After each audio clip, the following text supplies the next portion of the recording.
Ja võib-olla selgituseks ka, et see näituse nimi Lihtsad asjad, ühest küljest nad justkui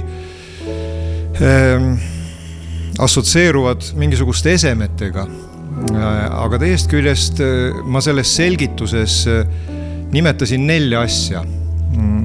Tule tegemist pliidi alla, suplust, õhtutaeva muutumise jälgimist ja mesilaste suminat, mis tegelikult justkui sümboliseerivad 4 põhilist asja meie elus. Töö, puhkus, maailm, mida me oma silmadega saame nautida ja helid, mis meid ümbritsevad. Nii et sellised tegelikult ääretult lihtsad asjad. Aga selle lihtsuse taga peitub hoopis enam. On öeldud, et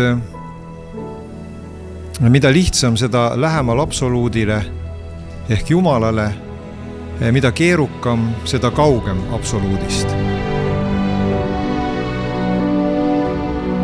Nii et need lihtsad asjad, mis meie igapäevases elus on justkui iseenesest mõistetavad, omavad olemuslikku tähendust. Nii et selles osas võib öelda, et meie elu peamised asjad ongi lihtsad.